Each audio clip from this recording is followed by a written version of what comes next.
Welcome. Thank you so much, Brian. Finally here. No worries, we got you. We're just 3 minutes overdue, so I want to say I want to give the stage to you. So if you can share your screen for me, please, then I can add that to the stream, and then the floor is yours. Okay, perfect. I'm already sharing. I will see your screen. Yes, your screen is visible. So let's go for it. Perfect. So let me start by making these questions. I will talk, by the way, for everyone to know what I'm talking about Opentracing, which is a part of observability in a microservices environment. And it's interesting because I know that among us, there are a lot of developers, and we call, this is a little joke, we call it observability, as Cindy says in this Twitter from 2017, because devs don't like to do monitoring. So we need to package it in a new nomenclature to make it palatable and trendy. So I think that it's funny, and it's true. We need to remember that there are 3 pillars of observability: tracing, metrics, and logging. But specifically for this presentation, I will focus on tracing. And the reason is because if we look this architecture where we have a client making a communication with a web framework that is in a load balancer, that also balances to a RPC request, to resources API. If you look this picture, what do you think is the invocation order? What do you think that is the latency? For example, suppose that this single request takes like 10 seconds to reply. Who is causing that delay in an architecture like that? Or if there is an error, who caused an error? It's hard to find out when we see just the architectural overview of a microservice.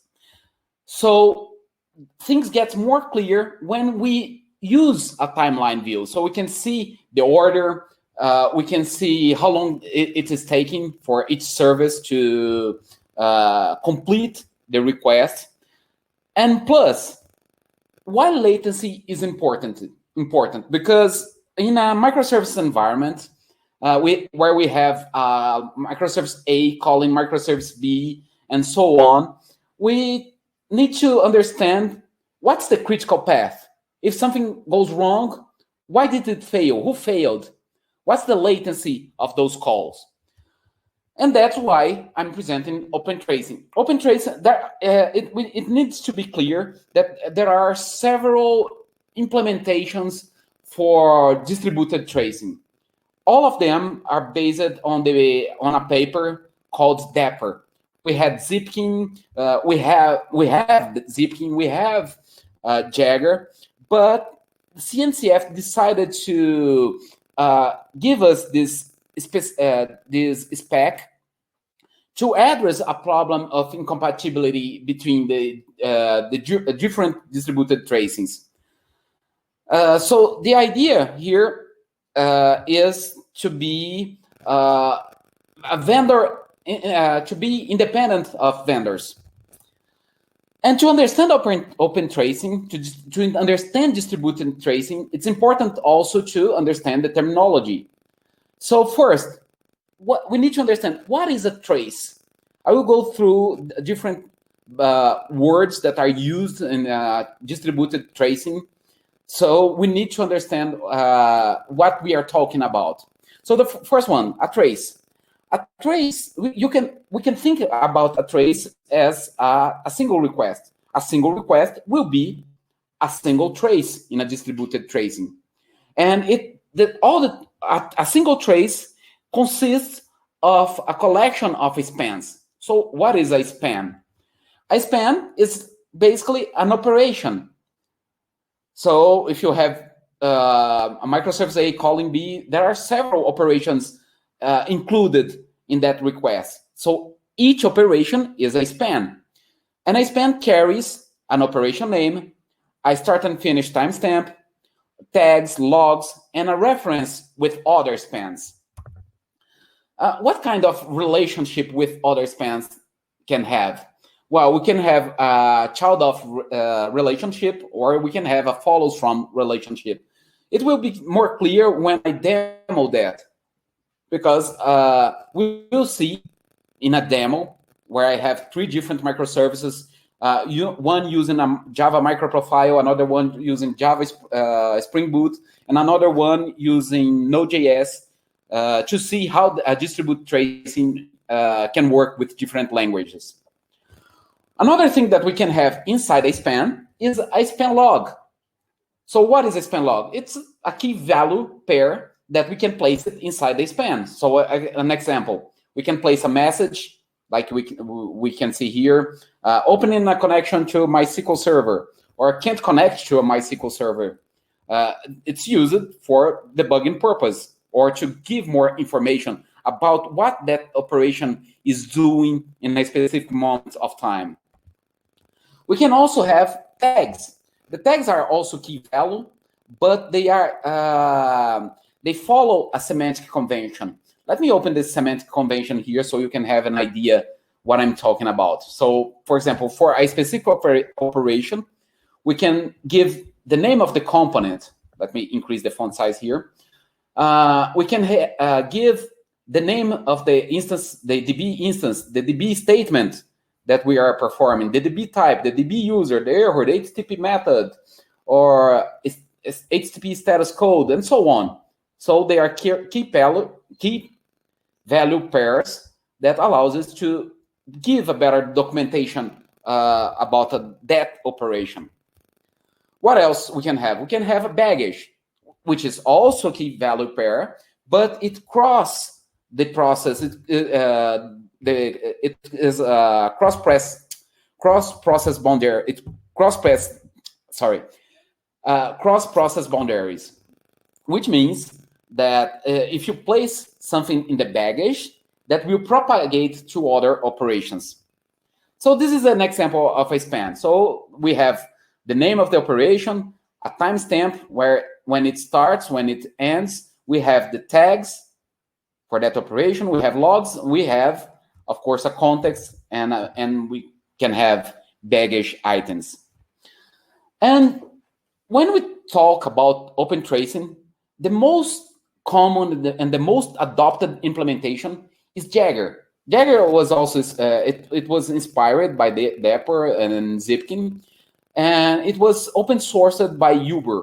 And it's nice because there are several clients for different languages. We have clients for Go, for Java, for Node, for Python.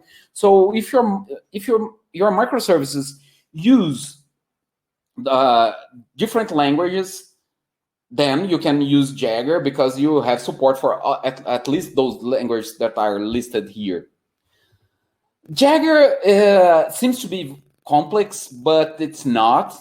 The idea here is that your application, you use a Jaeger client to send UDP packages for a Jaeger client that will send that information to a Jaeger collector that will collect collect information from different agents.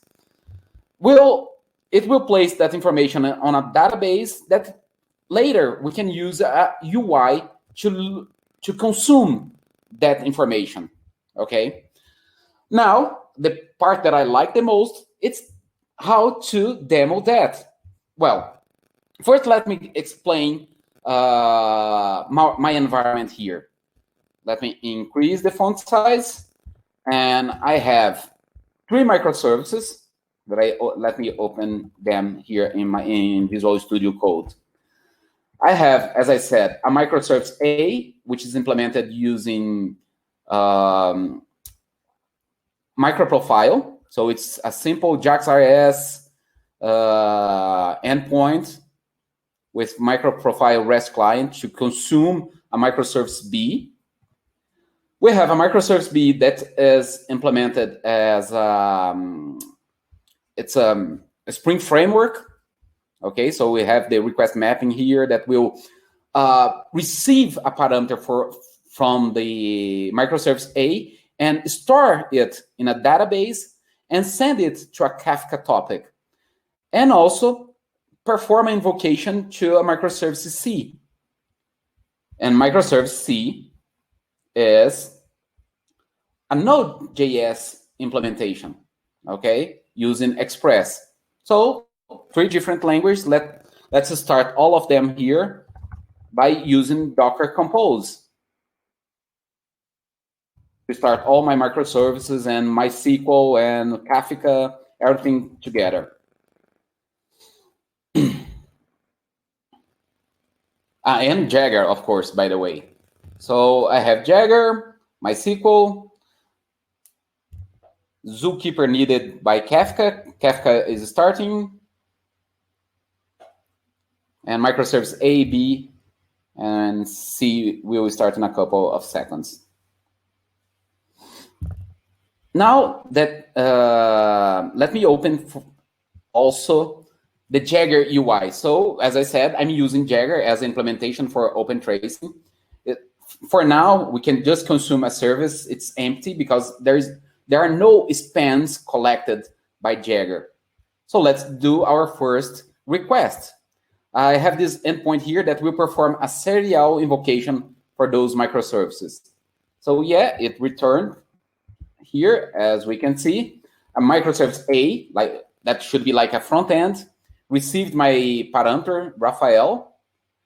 It invoked microservice B to save that information in a database, saved the information also in a Kafka topic, and invoked a microservice C that says, hello, Rafael. Let's see what happened inside Jaeger now. So let's refresh the page. We can see here that we have our services, microservice A, B, and C. And now I can look for that specific request in time. You can see here that I have information about the time, information about the latency. And if we open this single request, we can explore what happened inside my single request. So that request, if we open here the main entrance, we can see the tags. So we can easily identify that this is a JavaOne server. So we have the span kind. It's a server that received a request in this URL. We have details about the process, the Jaeger version, the IP address for that container, the ID of the container.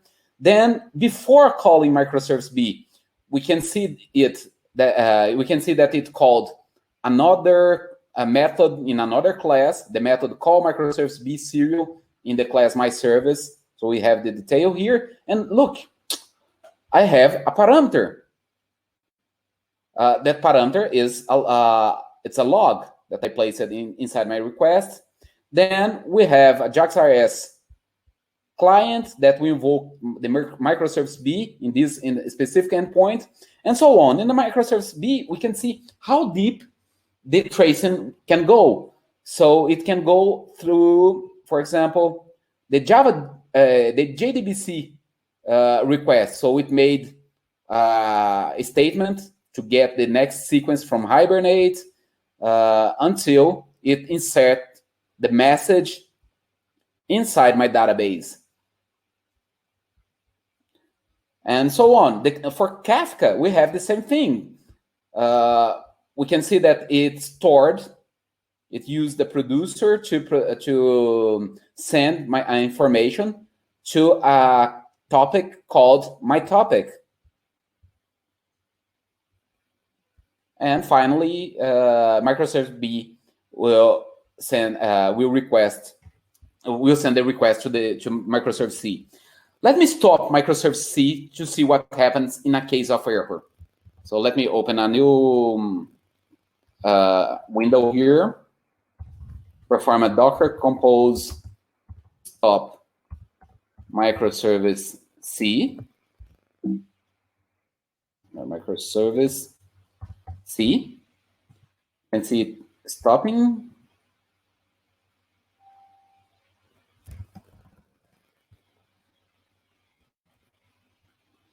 Yeah. It stopped. Now I'll perform the same request, and now we have an error. Of course, I didn't treat the error, so we have a cascading failure. And if I look the new request here, I can see that it caused 3 errors. If I open, I can see that the cascading failure landed here on my microservice A. I have details about the log. I have details about that operation. Inside the log, I can see the error. So on no status, it received a status code 500. And that 500 came from the microservice B, because microservice B couldn't connect to microservice C. We can see it here, no host exception. So yeah, distributed tracing can help us to debug also our applications. So let me return the microservice C so we can understand how it works. Now that it started, let me perform a request. Everything is working again.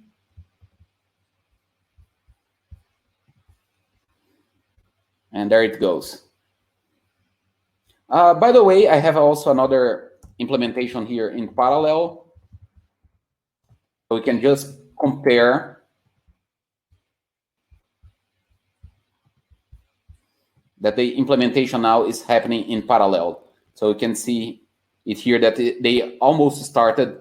The invocation to write to the data to call the microservice C started even before the end of the writing to a Kafka topic, and also the invocation to a database started even before the end of the invoking microservice C. So now it's happening in parallel. So we can analyze that as well. Well, okay. Now that we saw how Opentracing works, we can understand how the API of Opentracing works as well. So first, we need to get a tracer.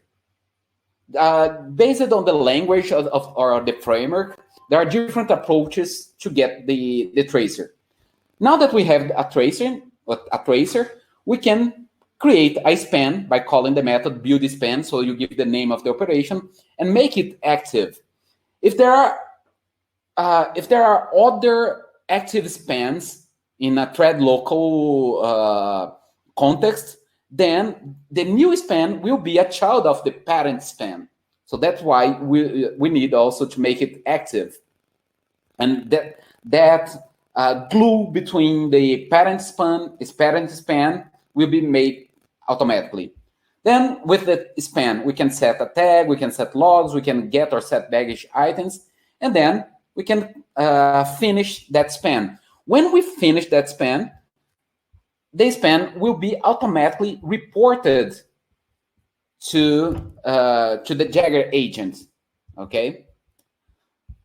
Well, as I said, a child span can easily find the parent span in a thread local context. But what happens, what causes the context, the span context to propagate to another microservice that's running in another node with another language? Well, that can be performed by using some special headers. We can see here the B3 headers, which is a standard created by Zipkin. They use this information, so we inform the trace ID, the parent span ID, the span ID, and a sampled. Or we can use another format, which is the format for Uber. Uber headers, they have a header called Uber trace ID with a value that informs the trace ID, the span ID, the parent span ID, and other flags as well. There is an initiative to create support at W3C for standard headers for distributed tracing. Okay, just as a matter of information. Okay, now as a developer, what we need to care about to use Opentracing and Jaeger. If we are using microprofile, every request to the JAX-RS server are traced automatically. So we can look here at the source code for our microprofile application. I don't have anything defined in my REST resource to say that it needs to be traced. But every method call, in this case here, I'm invoking a method inside my service, I need to use this traced annotation to make it traceable. To propagate a context, again, if I'm using a JAX-RS client or a microprofile REST client, the requests on server are traced automatically. So here, again, if I'm performing a call to my microservice B, all the client, by using this annotation register client headers, all the headers that I received from the server will be propagated to this client, and it will propagate also the context, those headers, to perform tracing. Of course, there is an issue if you are performing async calls, because we cannot have this span in a thread local context because we are performing async calls. We need to do a trick and place, let me open here.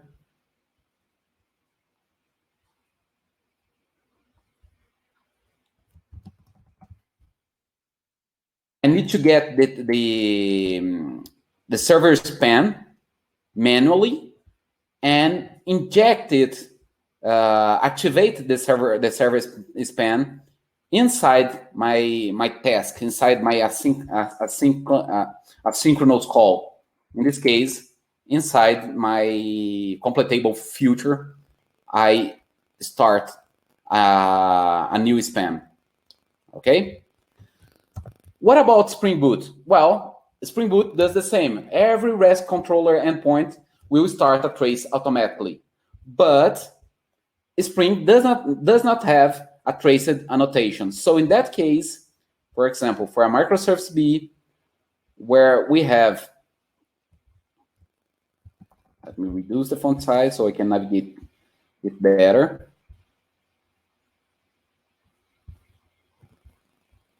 Here. This method here, since I don't have a traced annotation, although there is a pull request to make it available. So let me open it here.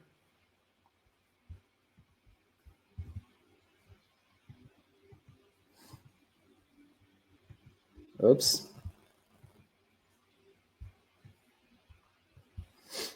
In Spring Cloud, they are planning to create a traced annotation, and so on. So because our time is short, we can see that method calls, we need to use the Opentracing API manually. The context propagation, for the REST template, we need to define an interceptor, a tracing REST template interceptor, and async calls, we need also to activate the tracer inside the async API. For the database, there is a Java JDBC client where we just need to register the name of the driver as a tracing driver, and then place the tracing as a protocol in the connection string. For Kafka, it's the same thing. We have a Java Kafka client. We just need to register the full Kafka consumer factory and the tracing producer factory as a decorator for a Kafka producer factory, and so on. In that case, it will make all the requests to a Kafka topic to be traceable. Okay, and for Node.js, the same thing. There is a Express Opentracing, where we just need to register that in an Express context. We get the tracer and register it as a middleware. Of course, we can configure the Jaeger service by giving some environment variables. if we look here at the Docker Compose, each service we can configure how it consumes the variable, where Jaeger is located. Well, because our time is short, I will just let you know that this demo here, you can run yourselves by going to this URL at GitHub. It's called Tracing Demo. And now I will open for questions and answers. All right, thanks. Thank you, Rafael, for this talk. Somebody asked, does this work with Datadog? Datadog. I have I'm not familiar with that, but that is. So yeah, maybe you. Not me neither. But what do you think is a good source to get started with all this? I mean, there's a lot of information. What you presented. I mean, it's very valuable. But how to get started? Cool. There is a nice tutorial for that covers different languages. Let me share my screen real quick. Yeah, we got a minute left or something. So okay. Here, if we go to this URL here, bit.ly /CNCF Opentracing, it's covered here. Hold on a second. Here at the bottom of the slide, we can have access to the slide. And there is one slide that I present excellent Opentracing tutorials, which is from this guy here that have C# tutorial, Go tutorial, Java tutorial. And if we go, for example, I know that there are a lot of Java developers here. We can see lesson by lesson, like hello world, like tracing functions, tracing RPC requests, the baggage, and extra credit. It's a valuable resource. All right, thank you. Oh, I see my camera is a little blurry, but we are still online. Anyway, I want to thank you for your great presentation, and we are moving directly along to the next person. Thank you for being here, Rafael. And if you have any more questions, please ping Rafael on the Slack, because he's there and he is well willing to answer any questions you have about this topic. Thank you, and thank you so see you much, later. Brian.